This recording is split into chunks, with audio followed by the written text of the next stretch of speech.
Berkeley has always had a homeless problem because of the weather. It's temperate. It's God's country. If you've ever been to Berkeley, it's better than San Francisco. It's across the bay from San Francisco, and it's just the most beautiful.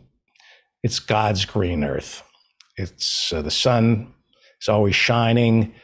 If you're going to be homeless, you move to Berkeley. But that's only a minor part of why there's homelessness in Berkeley. Housing in Berkeley is unaffordable.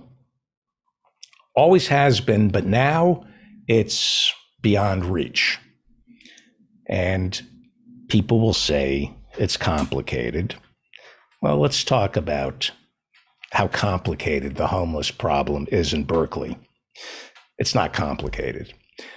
At any given time, Berkeley, this is a public university, which means it's a public good to benefit the public. At any given time, Berkeley has about 43,000 students attending the university. And while it's constantly building, it never occurred to the administration that the 43,000 students need a place to live, especially in the Bay Area, right?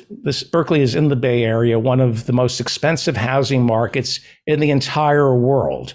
There's like London, New York, and the Bay Area. Bay Area has gone down a little since the pandemic, but it's still beyond the reach of ordinary Americans. So here are the numbers. Each year, Berkeley, a public university, admits 14,000 students, but it only provides 1,600 beds.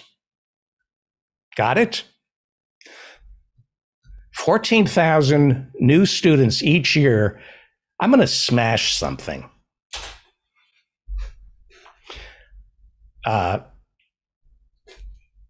really going to break something today. Berkeley brings in 14,000 new students each year, but only 1,600 of those students are provided housing, which of course isn't free.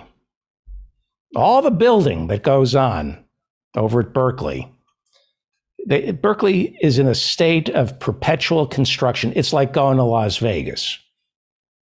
Berkeley is exactly like Vegas because mobsters have discovered that you don't need to own the casino, you need to build. The real money is in the building, the skim that comes off the construction.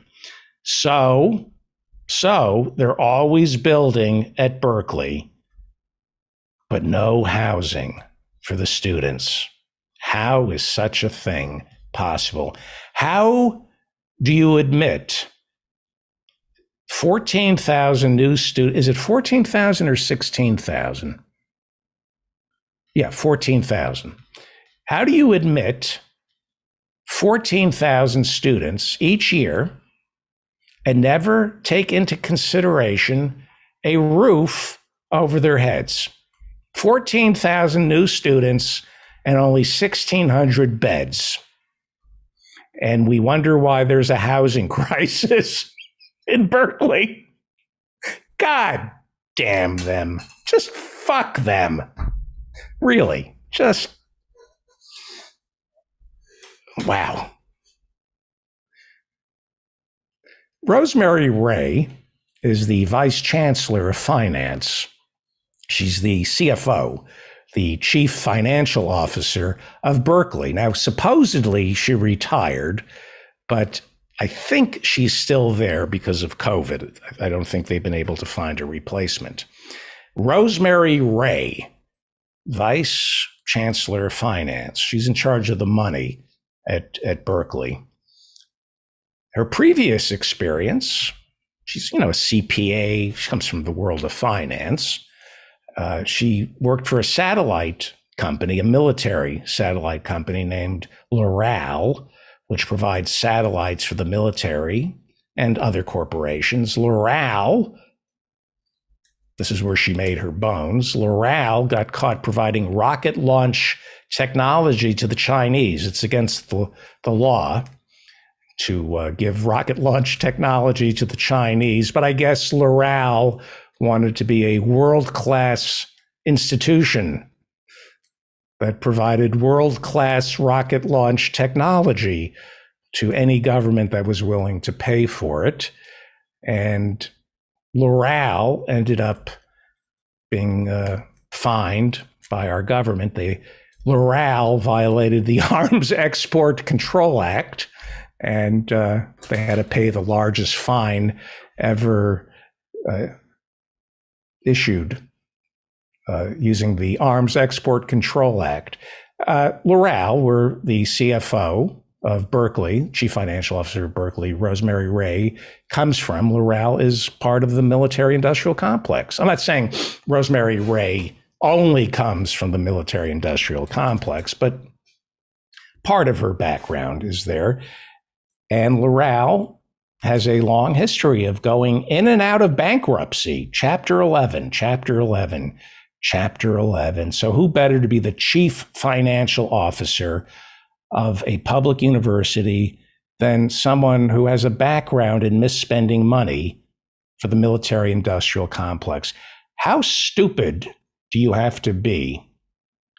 You're in the military-industrial complex pipeline and you're still declaring bankruptcy? Well, in the military-industrial complex, like our educational complex, it's not about, the educations are not about education. Colleges are not about education. And the military-industrial complex is not about keeping us safe. It's about spending money. It's about spending money and the skim. It is about the skim. In order to join NATO, this is what all of Ukraine is about. Putin doesn't want Ukraine joining NATO. We do. Why do we want Ukraine to join NATO?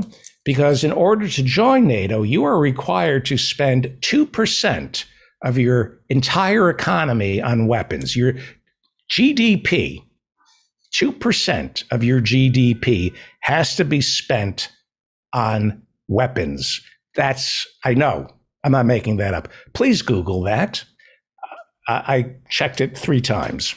In order to join NATO, you need to guarantee that 2% of your GDP will be spent on weapons.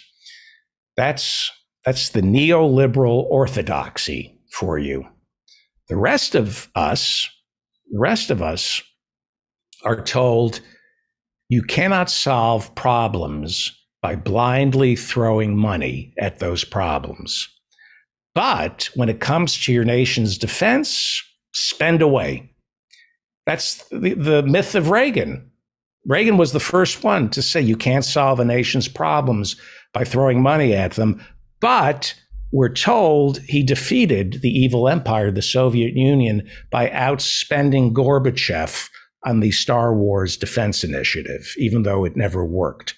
That's what, you go to the Reagan Library, they say he brought the wall down. He destroyed the evil empire because he spent the Russians into oblivion on SDI, Star Wars Defense Initiative, even though it's impossible to shoot these missiles out of the sky. So when it comes to your nation's defense, spend away. 2% of your economy must go towards buying weapons. Otherwise, you can't stay in NATO. Like if you're a member of NATO and you and your military found a more efficient way to build weapons and defend your country, no. You still have to spend 2% of your GDP on weapons. You can't, not on your people. We don't care about the people you're defending.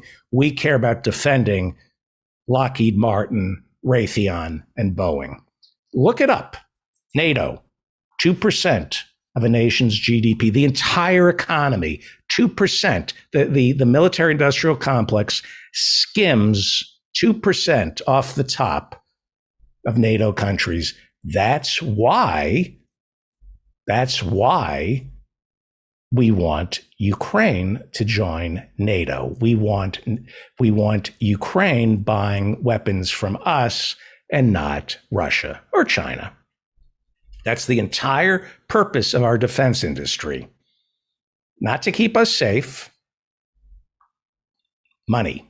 And that's the entire purpose of our educational complex, our internet, whatever you want to call, our industrial education complex.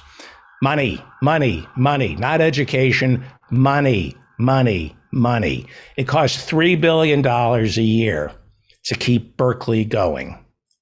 According to the chief financial officer of Berkeley, and I quote, Berkeley is not a business, so its goal is not to maximize surpluses or profits, unquote. Bullshit. You are full of shit. You are completely full of shit.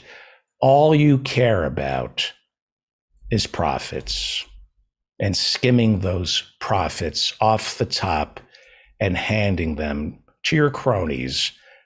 $3 billion a year, but no student housing. No student housing. $3 billion a year and no student housing. It's almost as if Berkeley exists for reasons that other than educating the students.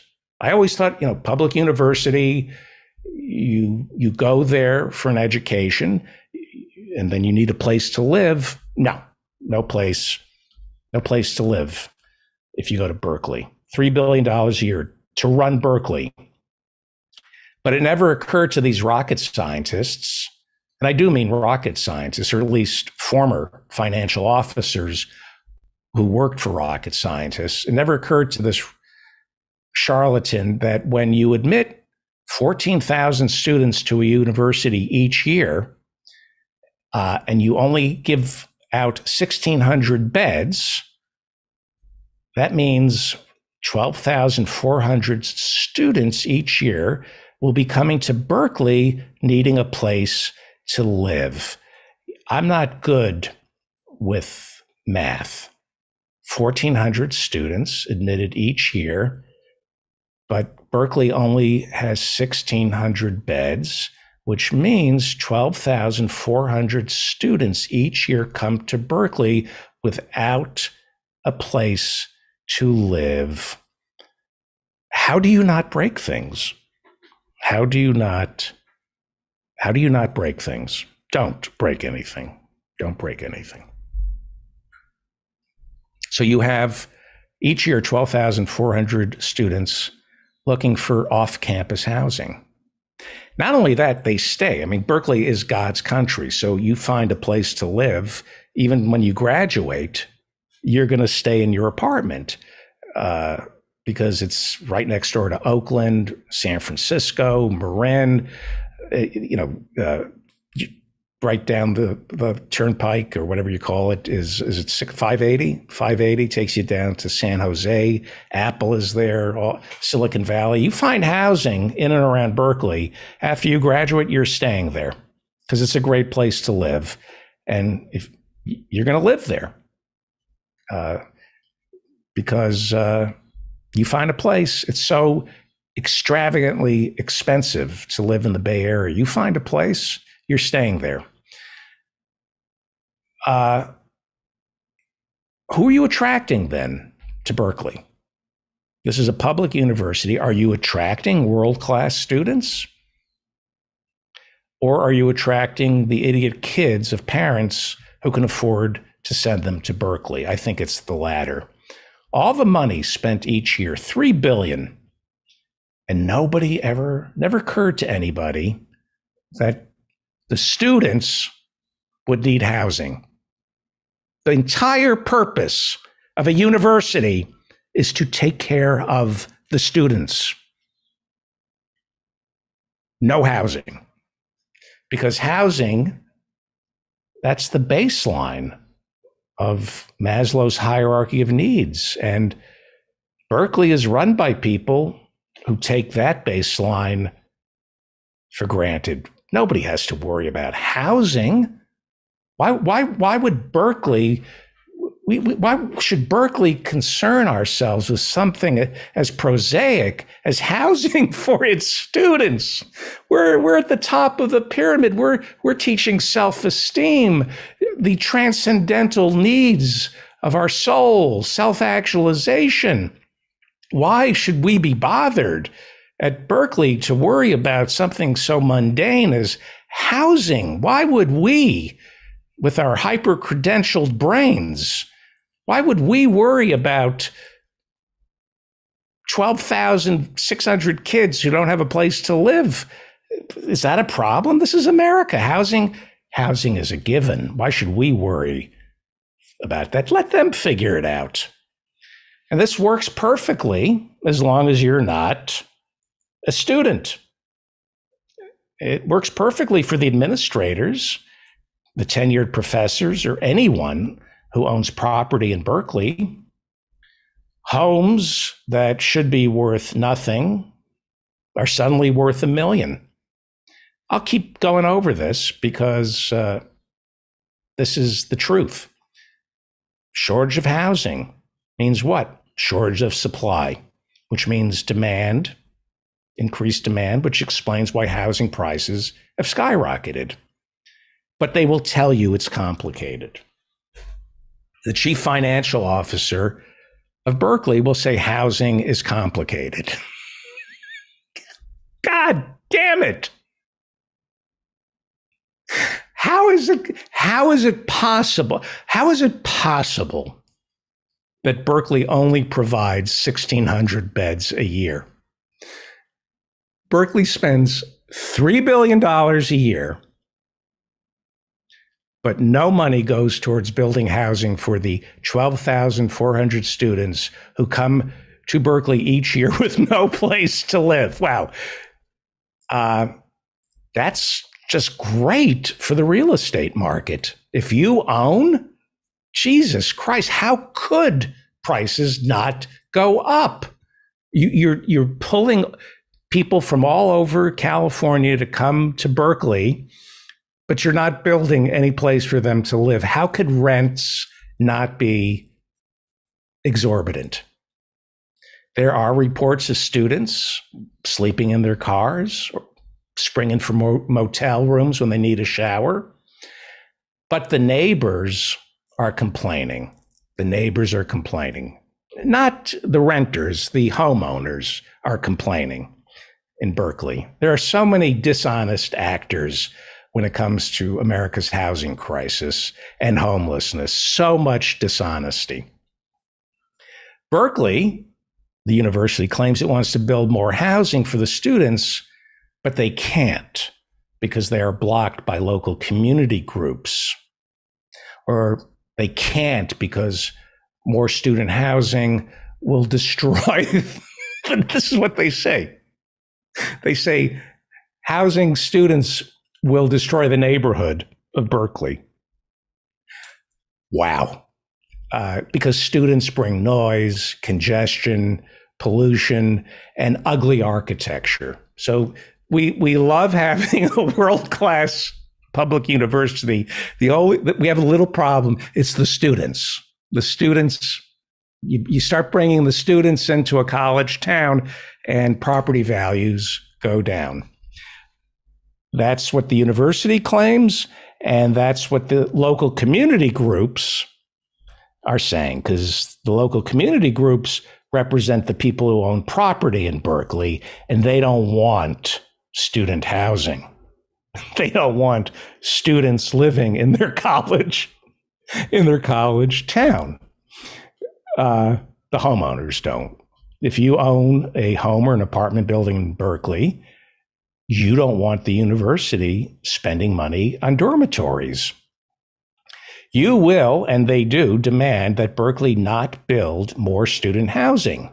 And you will say anything it takes to convince the politicians and Berkeley not to build student housing. You'll go green. You'll say it means we're going to lose this park. We're going to lose these trees. There's going to be congestion and noise. 12,400 homes for students. Can't have it. It's bad for the environment.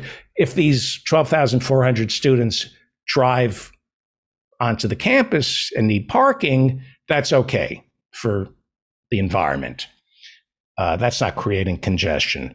But homes for them, that would cause congestion and be bad for the environment. It would be noisy. Better, they'd be willing to pay anything for housing than the university provided for them. Berkeley. And the residents of Berkeley, the homeowners of Berkeley, there's a distinction between homeowners and renters. The homeowners of Berkeley took Berkeley to court, and this week an appellate judge ruled that Berkeley now must accept fewer students to accommodate the community, to accommodate the college town. We need fewer college students, the community. A judge this week said Berkeley is accepting way too many kids, so there must be a freeze. They are freezing the number of students being accepted into Berkeley now. They will accept 5,100 fewer students this year. They're freezing admissions. Can't freeze rent, right? Can't freeze the rent that the landlords are charging. You can't freeze what it costs to buy a house. But you can freeze the number of students accepted into Berkeley. So Berkeley is accepting 5,100 fewer students because there isn't enough housing. Berkeley's chancellor, Carol Christ, or Christ, it's C-H-R-I-S-T. I'm going to go with Christ. She issued a statement after the ruling saying that Berkeley will lose at least $57 million. Berkeley will lose at least $57 million in tuition. Berkeley, think about this for a second. I know we live in an increasingly coarsened society where Scarlett Johansson and Colin Jost couldn't possibly see anything wrong with lending their name to Amazon. I know we live in a bubble of privilege and hypocrisy. I know that. But think about this for a second. The chancellor of Berkeley, that's a public university that is supposed to provide free to low-cost education to the children of California. When a judge rules that the university must accept 5,100 fewer students, the very first thing the chancellor complains about is that they're going to lose $57 million in tuition. $57 million. That's the first thing that comes to mind, not the 5,100 kids who are being deprived in education because we forgot to build housing for our students. No, we're going to lose $57 million in tuition out of a $3 billion a year budget. Why would you say something? Who are you appealing to? It's incredible. It's incredible. When you look at healthcare in America, the last thing anybody cares about are the sick. Those are the last people anybody cares about, the sick. When you look at our military-industrial complex, the last thing anybody thinks about are the soldiers who are keeping us safe. It's the weapons, the money. And when it comes to education, public and private, the last thing anybody cares about are the students. And, of course, the professors, unless they're tenured. How did California end up here? Well, earlier I mentioned Proposition 13. How did we end up in a place where public education isn't public and it's not an education? In the 70s, there was a move in California to lower property taxes. Howard Jarvis, this piece of shit, he was a California Republican, and he got a statewide proposition passed. It was Proposition 13, and it passed in 1978, and it froze property taxes at 1% of the purchase price of your home. Wow, they do that word freezing. They can freeze the number of students admitted to Berkeley. So 5,100 now can't get in. And they can freeze property taxes. That's okay. But you can't freeze prices for rent. That's un-American. We used to have price freezes, but that's un-American. We can freeze taxes, though. So if you bought a home, say in Berkeley, thanks to Proposition 13, if you bought a home in Berkeley for, let's say, 40 grand, and now it's worth 4 million, you only must pay 1% on 40 grand. You pay 1% property taxes on 40 grand, not the $4 million that the home is now worth. This is why Jeff Bezos gets a tax refund. When you freeze property taxes, that is subsidizing home ownership. You buy a home in America, you get to deduct the interest you pay on your mortgage. That is a tax subsidy. But if you rent, you cannot deduct that. And if you freeze property taxes at the purchase price, the value of your home keeps on going up, but you're only paying property taxes on the purchase price. So they're building new roads, new schools, new parks. They're paving they're doing all the maintenance of your community. But as you get older, you don't contribute any more money than you did when you first bought the house. And what does that do? That creates austerity. That's what they call it. When rich people don't want to pay taxes, it's called austerity. The government doesn't have any money. Where's the money going to come from? That's what they say. We have no money. We're the wealthiest country in the history of civilization, but there's no money for roads or schools. We just can't seem to find it. It's there. You just collect taxes. You get rich people to pay the taxes they already owe. You don't need to vote tax increases. You just fund the IRS to enforce the tax code that's already on the books. But instead, we're left with fiscal austerity. The government insists it's broke. The government of California got a clear message that homeowners didn't want to pay property taxes. And that's surprising, isn't it? That people who own homes don't like the idea of a property tax. Who would have guessed that homeowners didn't want to pay taxes? Next, you're going to be telling me that tobacco companies are against vice taxes that we have to pay to get a cigarette. The tax base over the years has decreased, and yet California is something like the 6th largest economy in the world. And yet, it must practice fiscal responsibility because the wealthy don't want to pay their taxes. California is actually doing pretty well this year. It has a surplus, but most years it doesn't, because Californians, since Howard Jarvis, Proposition 13, 1978, Californians who own homes insist, why should I have to pay for somebody else's education? Howard Jarvis, Proposition 13. Howard Jarvis, a graduate of Utah State University. A graduate of Utah State University, he didn't want to pay for somebody else's education, even though he got his for free. And what happened since 1978 is our culture has changed. We no longer understand what is right and what is wrong.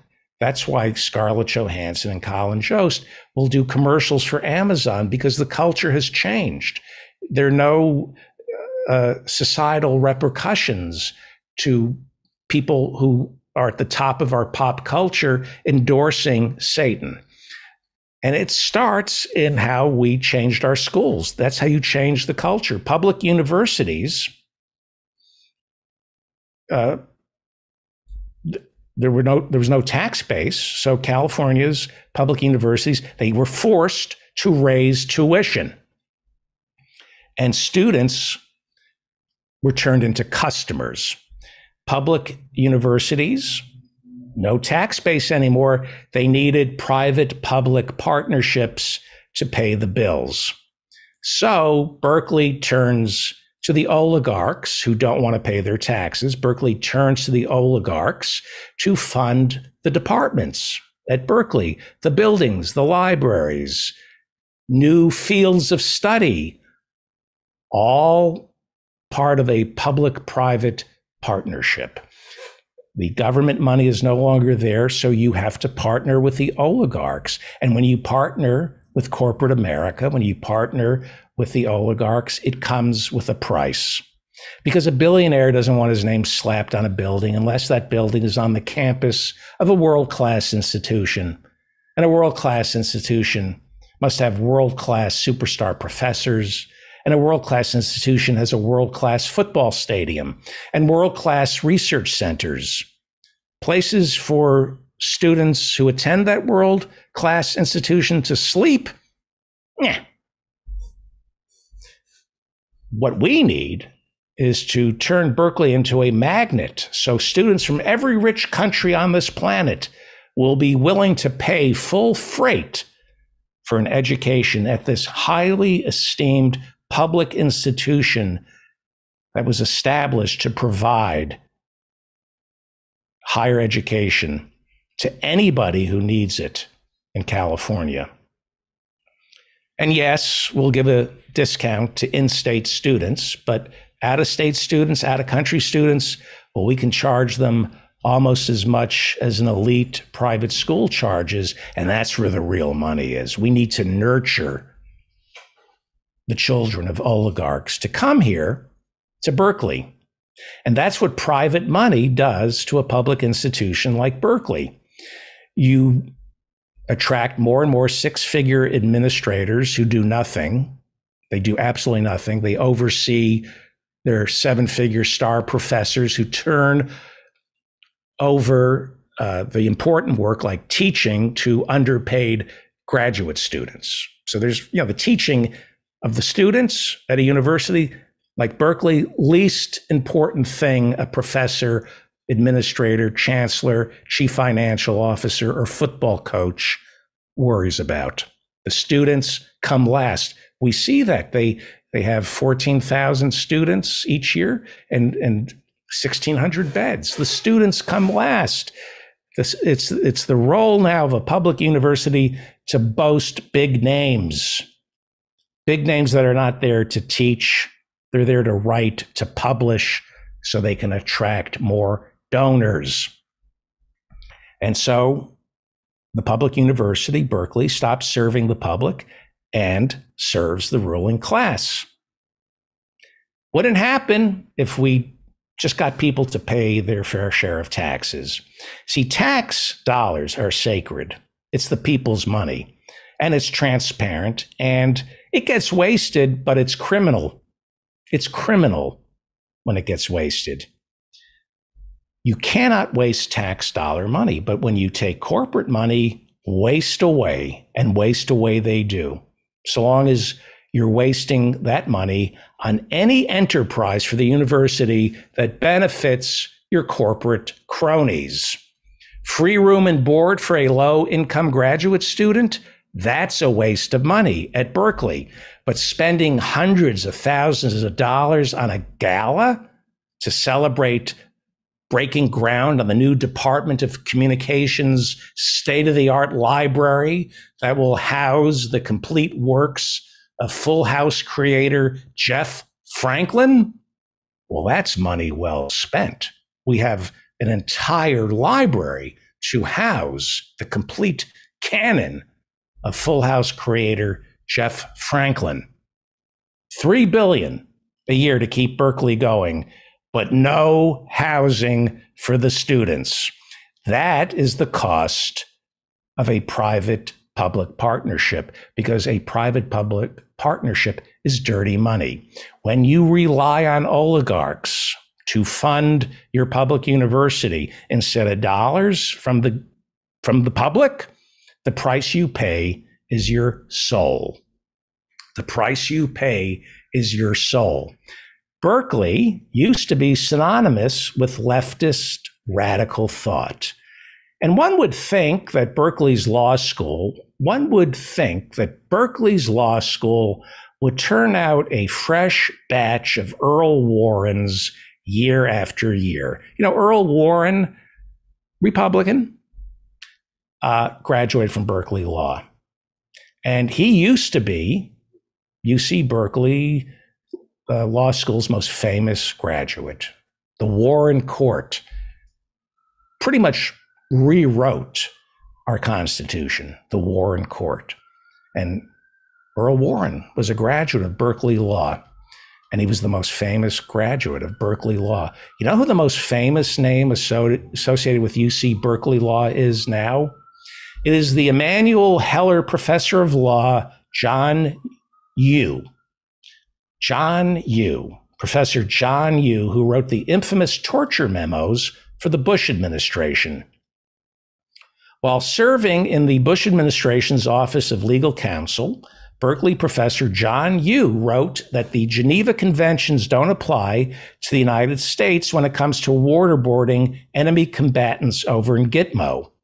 And after performing his public service working for our government, instead of getting disbarred for aiding and abetting war crimes that drag any ordinary African country's general or president before the International Criminal Court,